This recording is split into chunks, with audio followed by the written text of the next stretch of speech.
2 méthodes ultra puissantes en copywriting. Entrepreneur impactant, le podcast qui te sort du lit. Moi c'est Lucas et je t'aide à faire exploser ton business et enfin obtenir la vie que tu mérites. Allez, c'est parti.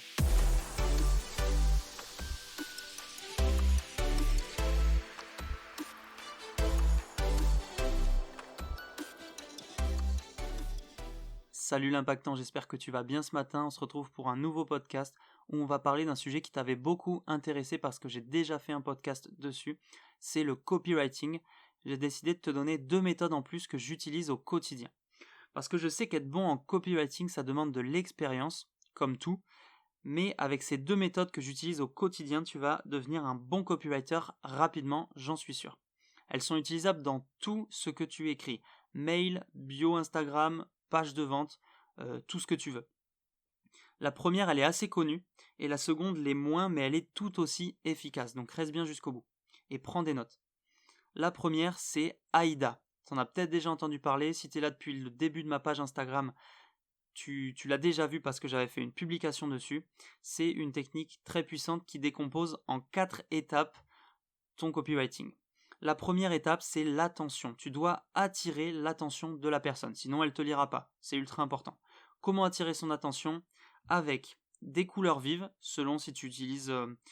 par exemple, dans un mail, c'est plus compliqué d'avoir des couleurs vives, sauf si tu mets des emojis ou des choses comme ça. Mais les couleurs vives, ça peut être sur tes pages de vente, ça peut être dans ta bio Instagram avec des emojis aussi. Des choses comme ça. En tout cas, les couleurs vives, ça attire vraiment beaucoup. Un titre en couleur, par exemple. Le titre, tu peux le mettre en majuscule aussi. Les titres en majuscule, ça attire beaucoup plus l'œil. Une image surprenante, selon si tu veux mettre dans une page de vente, tu peux mettre une image qui est assez inattendue. De la provocation, de l'humour. Tu vois, en fait, il faut être créatif. Faut que déjà ça attire l'œil pour que la personne vienne lire, et ensuite que ton titre il soit surprenant, qu'il soit peut-être un peu provocatif, qu'il soit aussi assez créatif, mais qui crée du suspense, du mystère, tu vois, que la curiosité de la personne soit piquée pour qu'elle vienne soit lire la suite, soit ouvrir ton mail ou quoi que ce soit. En tout cas, l'attention c'est très important, tu dois à chaque fois réfléchir à commencer ton copywriting par attirer l'attention. Deuxième chose, le I, c'est l'intérêt. Tu dois créer de l'intérêt chez la personne pour ce que tu dis. La personne doit se sentir ciblée, même dès le titre d'ailleurs, donc en fait ça va avec l'attention, mais tu dois utiliser l'empathie, montre que tu comprends la personne et que tu t'adresses à elle.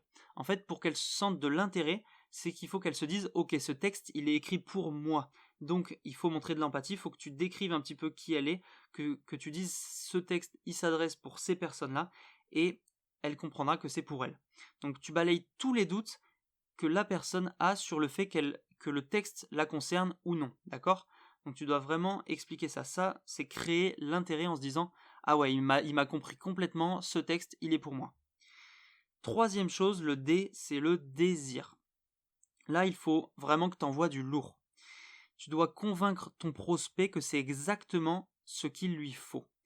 Donc, un argumentaire fort, pourquoi pas un unique selling proposition, USP, dont on avait parlé dans un précédent podcast aussi, avec donc un seul argument de vente. Il faut en tout cas parler des bénéfices pour que ça va lui apporter, et le projeter pour qu'il ressente les résultats qu'il aura grâce à ce que tu lui proposes, d'accord ? Donc là, c'est là où vraiment tu vas avoir les arguments forts, où tu vas pouvoir créer le désir de l'acheter. Il faut que tu utilises aussi ces biais cognitifs, on en a parlé dans un précédent podcast. C'est vraiment important que là, le désir soit là pour qu'elle ait envie de passer à l'action. Et justement, en parlant de passage à l'action, la dernière étape, le A, c'est action. Tu dois faire un appel à l'action qui doit être clair et fort. Maintenant qu'il désire le produit, si ton appel à l'action il n'est pas bon, il n'achètera pas. C'est vraiment important d'avoir un appel à l'action qui soit puissant.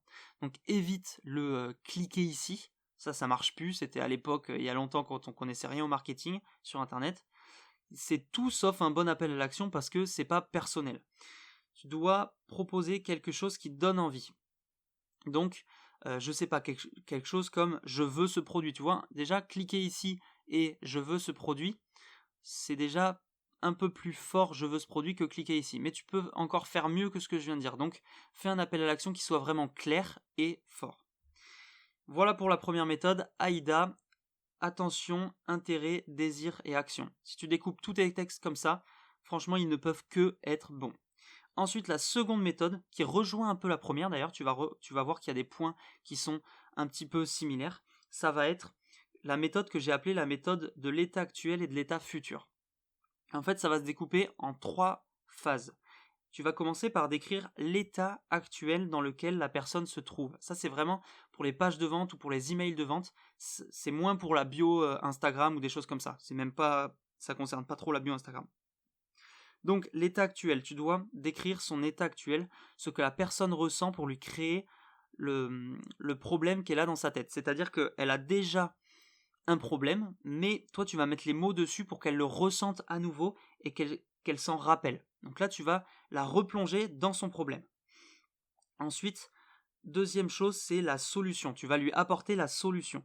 Donc tu lui parles de la solution, donc du produit ou du service que tu veux lui vendre, en parlant des bénéfices que ça aura pour elle et en décrivant bien les avantages qu'elle aura. Il faut vraiment que tu la projettes dans la solution, qu'elle comprenne que cette solution, elle est 100% pour elle.